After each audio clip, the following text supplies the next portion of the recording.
Ela, que vai falar um pouco também sobre mito, falando um pouco dentro dessa lógica que a gente está falando aí da cultura e da arte. Né? Belíssimas imagens. Eu percebo que eu sou bastante impressionista, né? Porque essas fronteiras entre ciência, arte e cultura, e a Thelma sabe disso muito bem, porque ela teve o desafio de me orientar recentemente. Eu não prevejo de forma alguma que existam fronteiras entre essas três potências da humanidade, tanto a ciência quanto a arte e a cultura.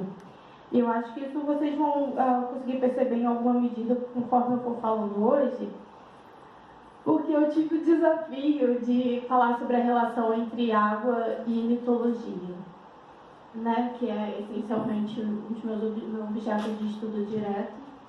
E por algum tempo eu fiquei um pouco assustada. Quando a Thelma ligou, eu achei que era ótimo. Ai, eu topo, maravilhoso!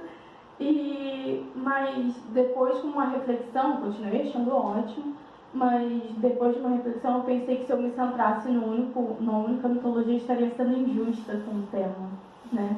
Já que a gente está aqui também pensando nessas potências como provedoras da cidadania, então eu pensei em falar de arquétipos mais do que essencialmente de mitologias, para que a gente pense nessa diversidade e principalmente, mais do que diversidade, mas a diversidade que nos une.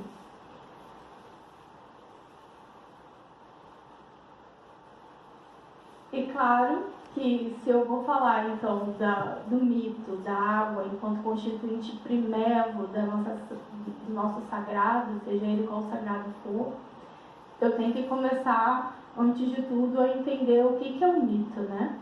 O mito, e aí eu vou começar a viajar aqui apaixonadamente, mas vamos passar estritamente de um referencial teórico, né? Eu trabalho essencialmente com uma abordagem estruturalista do mito, né?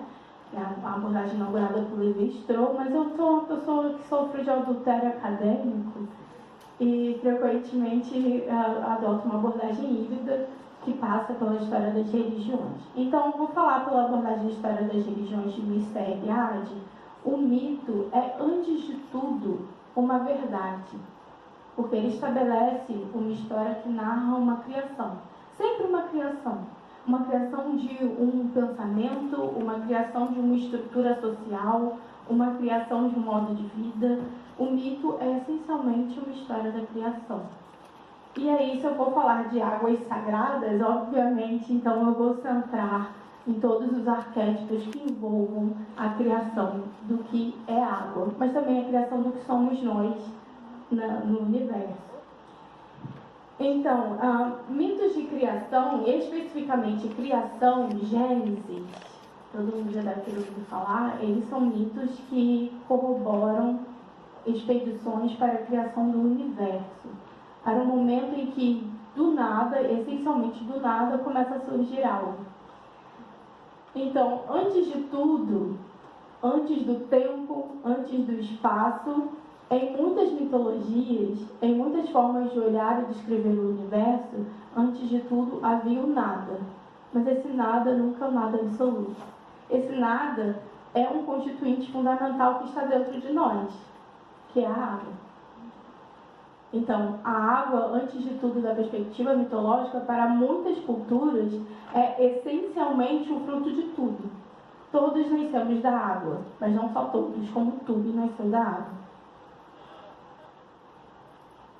E aí eu começo a evocar, a gente vai passear por um poema de Manuel de Barros durante a apresentação, que é exatamente isso. Porque se a gente pensa que nós saímos da água, cientificamente falando, né, a teoria da evolução de Darwin, eu sou física, então eu vou me refugiar diversas vezes na teoria científica legitimada, oficial, para corroborar ela também como um mito. Mas se a gente pensa que nós viemos da água, cientificamente falando, nós também retornamos à água quando, enquanto espécie, criamos histórias para a nossa existência a partir da água. A água é sempre o retorno absoluto da humanidade. E isso é tão bonito, e isso é tão intrínseco do que é ser humano, que isso acontece em diversas culturas. desde, vamos lá, nosso território comum, né, que é a mitologia grega, em que os Pélasgos, né, que são os primeiros gregos, efetivamente os habitantes primeiros que originam os gregos e os italianos, né, os latinos como um todo, não são os gregos que a gente conhece, né, a gente conhece os gregos como uma etnia chamada aqueus. Eles identificavam o mar das águas sagradas absoluto como o primeiro nada, o primeiro caos. E desse caos surge belíssima, toda coberta de estrelas, Eurínome. E Eurínome é essa potência que a gente carrega em cada um de nós, a potência da água, que é a potência da vida. De Eurínome, no caso do mito grego por excelência, né? Aqueles gregos raiz, como a gente chama, não os gregos mais Nutella, mas Eurínome é aquela que pare do seu próprio corpo toda a extensão da criação, inclusive a criação em si. Então, a partir dessa água primordial, nasce essa deusa belíssima, e dos seus seios começam a jorrar as águas do mundo. Então, primeiro temos sempre uma água primordial. Essa água primordial, como efeito da criação, dá origem, inclusive, à sua paridade, que vai ser essencialmente masculina. No caso de Eurínome, o Fio, uma serpente imensa que começa a rodeá-la, porque ela é tão linda, e ela vai dançando, né, para conseguir acordar o seu próprio corpo, e aí a gente vê como a arte está vinculada à mitologia. O mundo só existe através da dança. O mundo só existe através do fazer e criar, a partir da arte, para muitas das mitologias. E aí, enquanto Eurínome dança, o mundo se cria. E aí, esse mundo é uma grande ilha de terra num oceano sem fim e vasto de água, que é o Fio. Esse par, água que fecunda, água que cria, e macho produtor, que também é água, porque são todos de uma mesma essência, ele é comum a diversas mitologias, inclusive nos gregos mais Nutella, né, mais modernos, que a gente então vai ter essa mesma constituição com Oceano e Tétis, a mãe de Prometeu, que é o pai dos homens. Então, mesmo dentro da mitologia greco-romana, a gente busca, sim, na umidez de suas palavras, a boa inocência de nossas origens. Somos água, mas mais do que isso, somos o universo inteiro, porque o universo é água.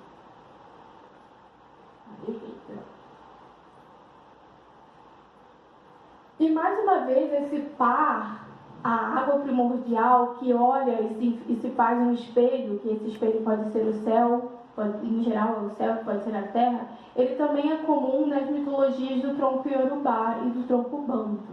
Aqui a gente tem a representação de Olokun, por exemplo. Então temos Olorum universal, o primeiro deus, aquele que também surge das águas, que é essencialmente retratado como masculino, mas que ele, na fruição da experiência de sentir-se vivo, ele volta a olhar para as águas da onde saiu e percebe Olokun, seu espelho profícuo, seu espelho absoluto.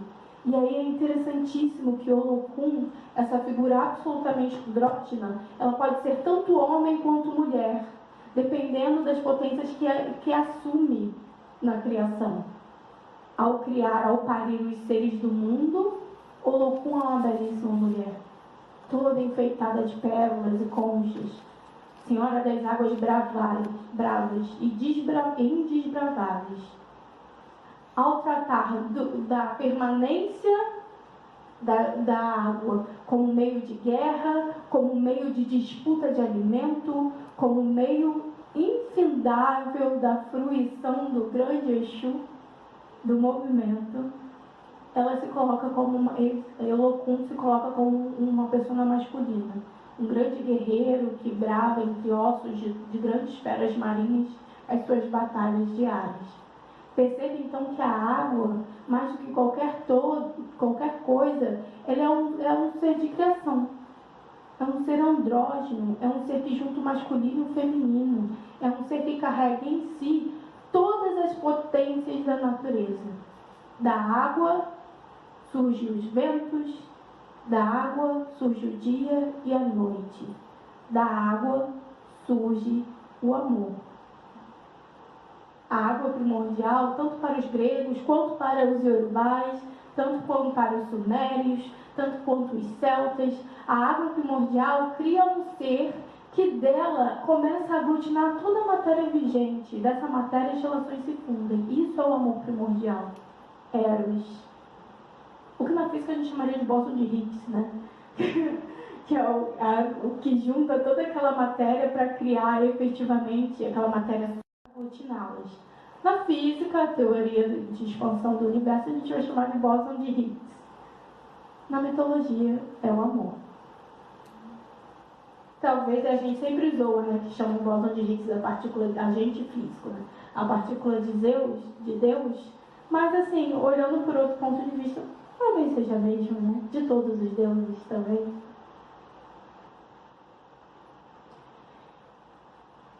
E aí, essa explosão, esse olhar do que efetivamente é água para as culturas que permeiam e povoam o mundo, ou povoaram, é uma coisa absolutamente inegável. Ela é o antes do início e ela é o início, né? E aí, Manuel de Barros vai nos dizer, né? Desde o começo do mundo, água e chão se amam e se entram amorosamente e se fecundam. Mas a água também é um meio. Não apenas o meio do caminho do processo de criação, de toda a criação que existe, né? Como, por exemplo, acontece com o poderoso Tupã, que vem para um mundo que já foi criado, já inclusive destruído pela vingança de Deus.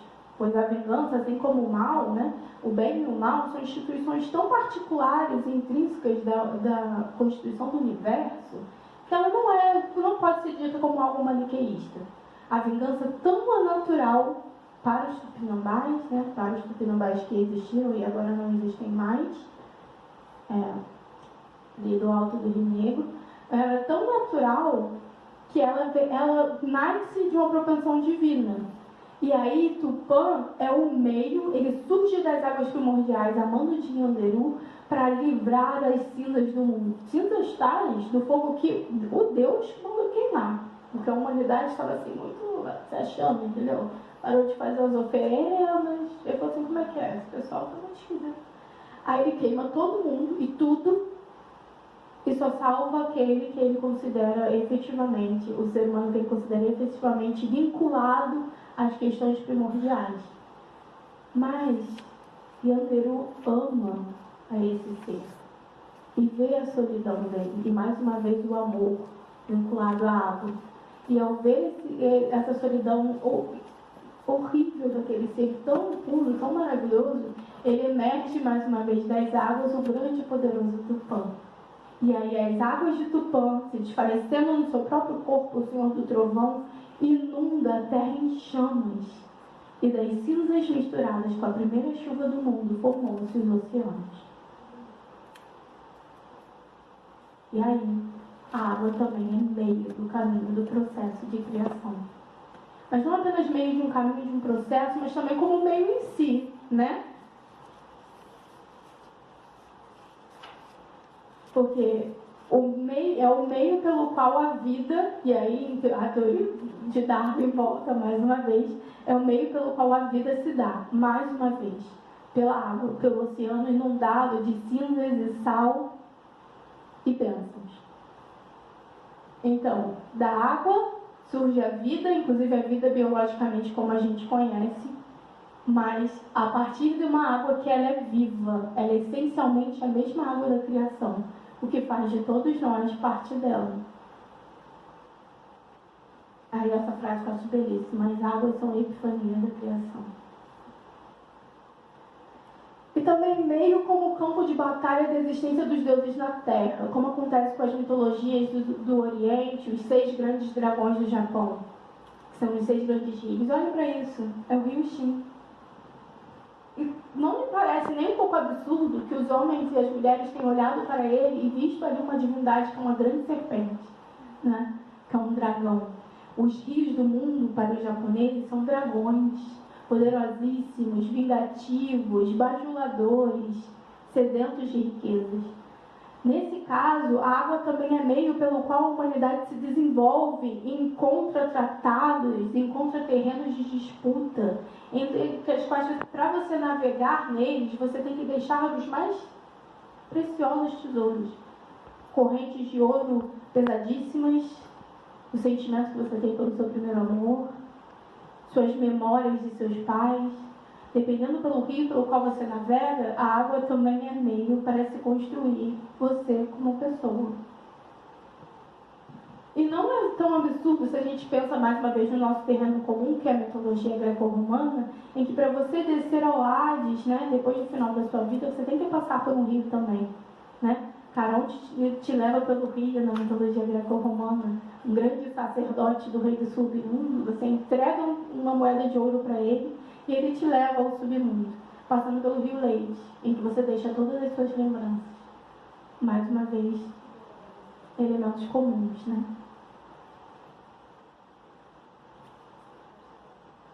E aí essas águas que ganham forma, e os rios e fontes e lagos gregos, romanos e iorubais, todos eles personificam essas alegrias, tristezas, vontades. São seres que, antes de tudo, são antropomorfos. Antropomorfos é uma palavra ruim, porque não exatamente em forma, mas em vontades, em anseios, em existências e agências. Eles são tão parecidos com a gente que dá até para pensar que somos deuses também. Aí os dragões consumindo os seus subornos.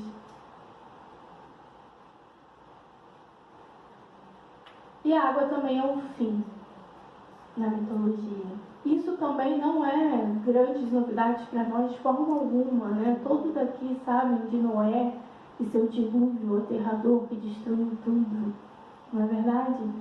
Os maias, e aqui eu trago a figura de Tchatchel, que é essencialmente uma deusa da água. Seus arquétipos vinculam desde a criação do mundo para os maias, e aqui respectivamente dos maias quichês, né, que é uma etnia específica.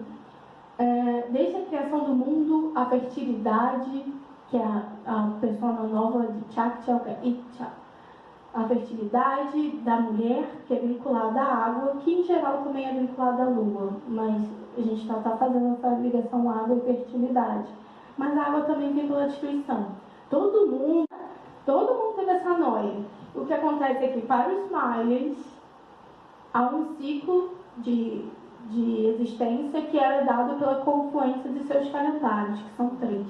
E quando esses calendários finalmente se encaixam, um dos deuses da destruição destrói o mundo por alguma via e recria a humanidade materialmente, mas também, por que não, filosoficamente.